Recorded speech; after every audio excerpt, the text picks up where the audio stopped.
Halo teman-teman, selamat datang di channel Zona Matematika. Kali ini kita akan belajar tentang penjumlahan dan pengurangan bentuk aljabar. Oke, langsung saja kita masuk ke materi berikut ini. Baik teman-teman, kita pahami terlebih dahulu apa itu bentuk aljabar.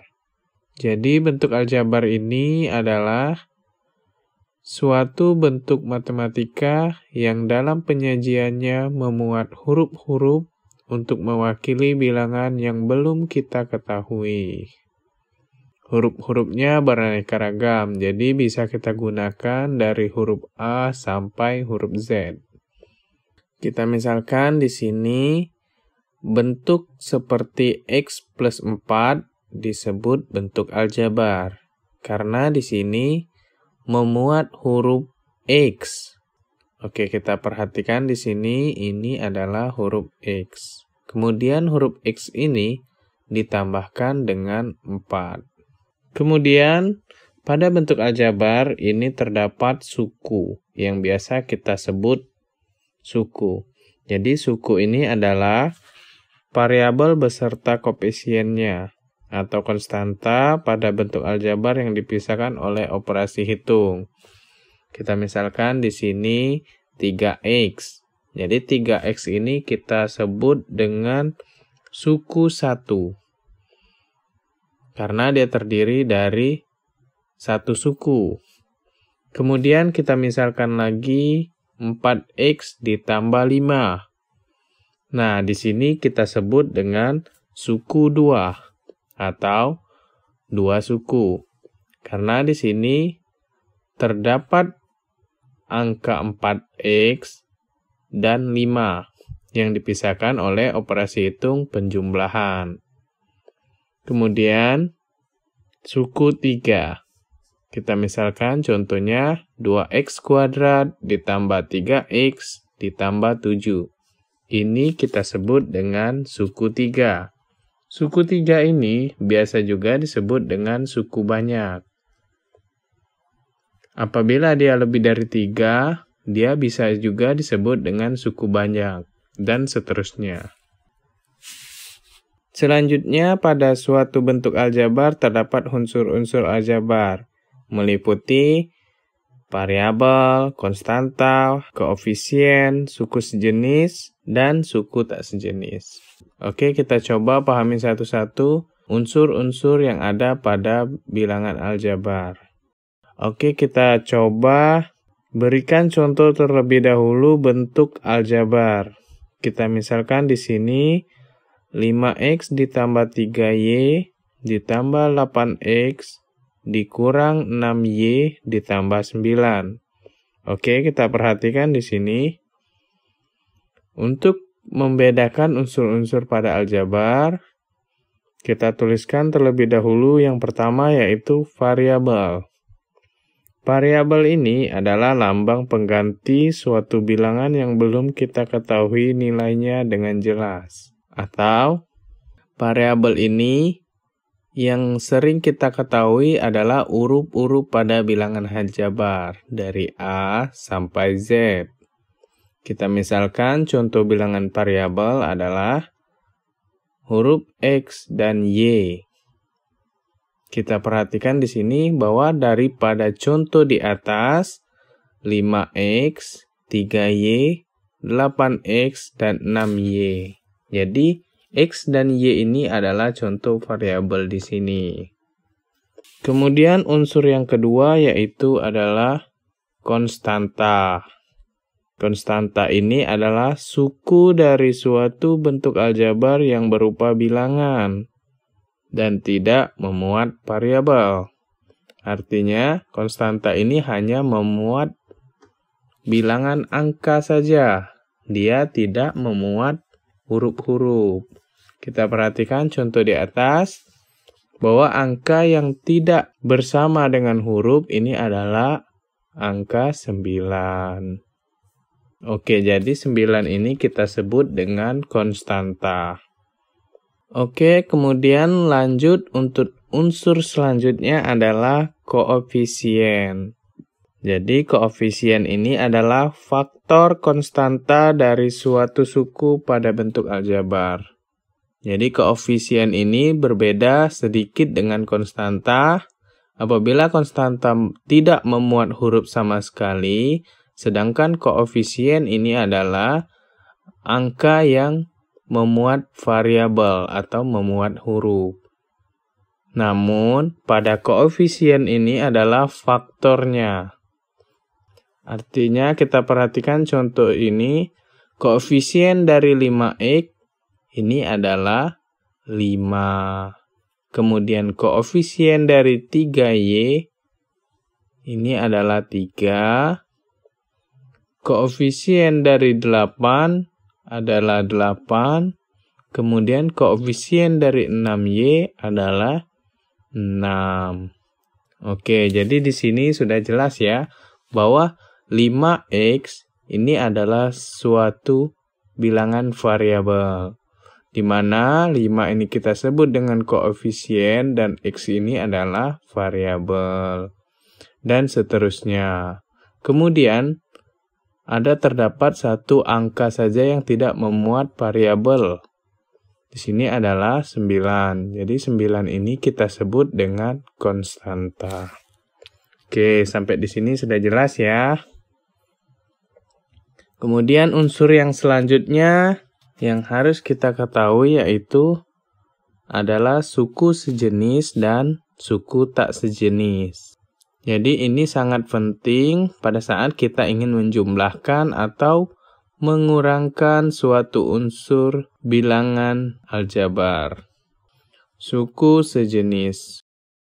Oke, contoh di atas untuk suku sejenis di sini adalah kita perhatikan bahwa di atas ada 5x. Kemudian yang sejenis dengan 5x adalah tentu 8x karena variabelnya sama. Dan pangkat dari variabelnya juga sama. Maka di sini suku sejenis dapat kita tuliskan 5x dan 8x.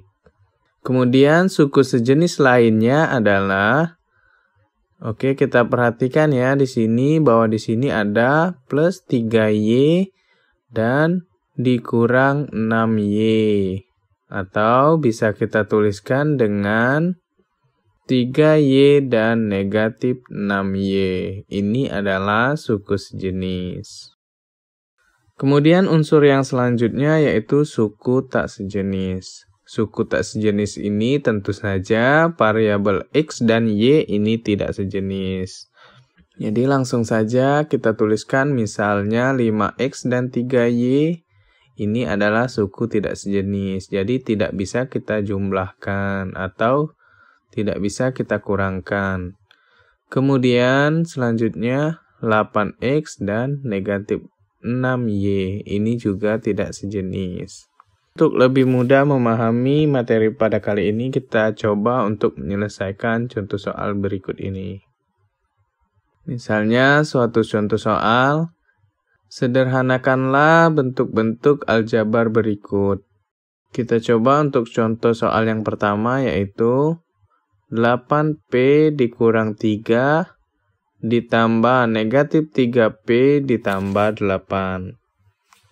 Oke, kita perhatikan di sini. Langkah pertama yang harus kita lakukan yaitu kita mengelompokkan antara suku-suku sejenisnya. Kita perhatikan terlebih dahulu variabelnya. Oh, di sini terdapat variabel huruf P. Kita perhatikan di sini bahwa ada 8p dan negatif 3p. Jadi ini kita dekatkan terlebih dahulu. Jadi dapat kita tulis 8p ditambah negatif 3p.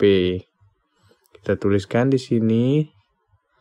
Kemudian di sini terdapat kurang 3 ditambah 8. Kita tuliskan di sini kurang 3 ditambah 8. Ini juga termasuk sejenis karena sama-sama konstanta. Langkah selanjutnya tinggal kita jumlahkan. Kita tulis terlebih dahulu sama dengan.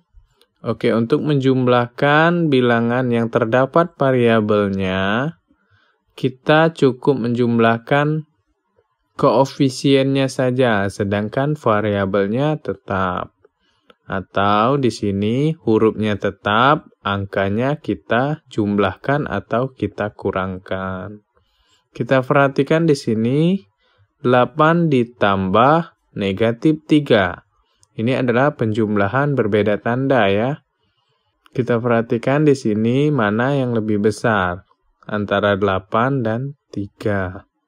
Tentu yang lebih besar adalah 8, maka hasilnya adalah positif.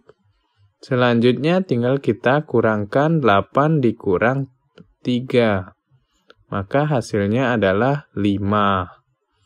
Jadi hasilnya adalah positif 5. P-nya tetap ya. Jadi 5P. Dapat kita tuliskan 5P saja. Karena positif tidak perlu kita tuliskan untuk angka yang di depan. Apabila 5P ini kita tuliskan di belakang, maka kita tuliskan menjadi ditambah 5P.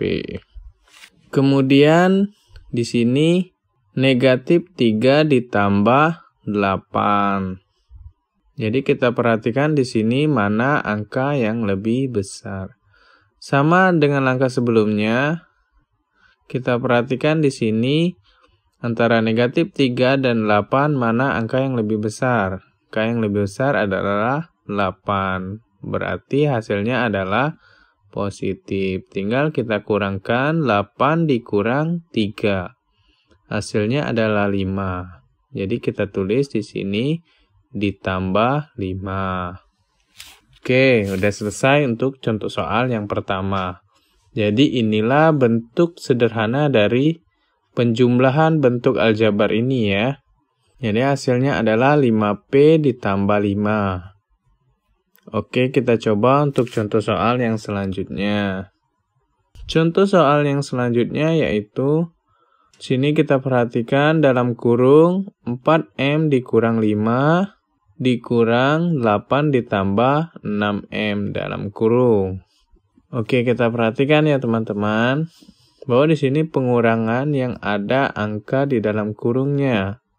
Oke, cara menyelesaikannya masih sama, yaitu kita kelompokkan terlebih dahulu bilangan-bilangan yang sejenis.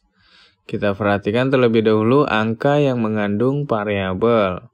Di sini angka yang mengandung variabel adalah 4M dan 6M. Karena di sini lambangnya dikurangkan, maka 6M ini berubah menjadi negatif. Jadi dapat kita tuliskan di sini 4M dikurang 6M. Di sini kita tuliskan. Oke, seperti ini ya teman-teman.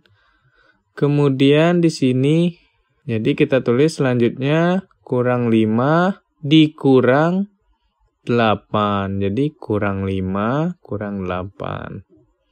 Oke, jadi seperti ini untuk penulisannya ya. Untuk langkah selanjutnya tinggal kita jumlahkan dan kita kurangkan. Oke, kita tulis di sini sama dengan 4M dikurang 6M. Oke, kita perhatikan di sini bahwa 4M ini angkanya lebih kecil daripada 6M. Dan di sini angkanya adalah kurang, maka hasilnya adalah negatif. Selanjutnya tinggal kita kurangkan 6 dikurang 4, hasilnya adalah 2. Maka hasilnya adalah negatif 2, M-nya tetap, jadi negatif 2M. Oke, seperti itu ya. Jadi kemudian selanjutnya, di sini kita perhatikan bahwa negatif 5 dikurang 8. Ini sama saja dengan negatif 5 ditambah negatif 8. Negatif ditambah negatif hasilnya adalah negatif. Kemudian tinggal kita jumlahkan 5 ditambah 8. Hasilnya adalah 13. Jadi negatif 13. Oke, jadi inilah bentuk sederhana dari pengurangan ini ya. Mendapatkan hasil negatif 2M dikurang 13. Oke, selanjutnya untuk contoh soal berikutnya. 9M ditambah negatif 12M ditambah 4MN dikurang 7MN. Oke, kita perhatikan di sini variabel-variabelnya ya. Jadi di sini terdapat M, di sini juga M, kemudian di sini MN, di sini juga MN. Karena ini sudah tersusun seperti ini, maka kita dapat langsung operasikan ya. Jadi di sini 9M ditambah negatif 12. Oke, masih ingat untuk penjumlahan operasi hitung berlainan tanda, kita perhatikan angka yang lebih besar ya, 12. 12 ini adalah negatif, maka hasilnya adalah negatif. Kemudian 12 dikurang 9. Hasilnya adalah 3, jadi negatif 3M. Kemudian di sini plus 4 dikurang 7. Ini sama saja dengan plus 4 atau 4 ditambah negatif 7 ya. Jadi antara 7 dengan 4 yang lebih besar adalah 7, maka hasilnya adalah negatif. Kemudian 7 dikurang 4 hasilnya adalah 3, jadi negatif 3MN. Oke, udah selesai ya untuk contoh soal nomor 3. Kemudian kita coba untuk menyelesaikan contoh soal berikutnya, yaitu 2x kuadrat ditambah 3xy dikurang 7 dikurang 5x kuadrat ditambah 2xy dikurang 4 sama dengan titik-titik. Langkahnya masih sama untuk dengan langkah sebelumnya, yaitu kita perhatikan di sini bahwa ada 2x kuadrat. Kita perhatikan variabelnya adalah x kuadrat ya. Kita perhatikan di sini ada x kuadrat. Jadi kita susun, untuk menyusunnya bisa kita tuliskan di bawahnya ya, karena di sini tidak muat ya. Jadi sama dengan di sini 2x kuadrat dengan negatif 5x kuadrat. Jadi 2x kuadrat dikurang 5x kuadrat. Ini adalah suku yang sejenis. Kemudian di sini kita perhatikan ada xy ya. Jadi 3xy dan 2xy. Jadi dapat kita tuliskan, jadi ditambah 3xy ditambah 2xy. Kemudian di sini kurang 7 dan kurang 4. Jadi kita tulis kurang 7 kurang 4. Selanjutnya tinggal kita hitung ya. Jadi 2x kuadrat dikurang 5x kuadrat. Sini sama saja dengan 2x kuadrat ditambah negatif 5 ya. Atau kita perhatikan di sini 2 ditambah negatif 5. Tentu saja angka yang lebih besar adalah negatif 5. Hasilnya adalah negatif 5 dikurang 2. Kita tulis sama dengan negatif 3x kuadrat. Kemudian plus 3 ditambah 2. 3 ditambah 2 hasilnya adalah 5. Jadi kita tulis ditambah 5xy. Kemudian negatif 7, negatif 4. Ini langsung saja ya kita jumlahkan jadi negatif 11. Oke, jadi sudah selesai untuk contoh soal yang ketiga. Pada intinya bentuk-bentuk aljabar ini kita perhatikan variabelnya ya. Antara variabelnya, kemudian kita jumlahkan koefisiennya, untuk konstantanya juga kita jumlahkan atau bahkan kita kurangkan ya. Yang penting kita bisa membedakan mana suku yang sejenis dan suku yang tak sejenis. Apabila dia sejenis dapat kita hitung hasilnya. Kemudian apabila dia tidak sejenis cukup kita tuliskan seperti ini saja ya. Jadi udah selesai, yang penting operasi hitungnya sampai dengan selesai. Oke teman-teman, apabila ada yang ingin ditanyakan silakan tuliskan di kolom komentar ya. Sampai di sini pembahasan kita kali ini. Semoga mudah dimengerti, semoga bermanfaat dan tetap semangat.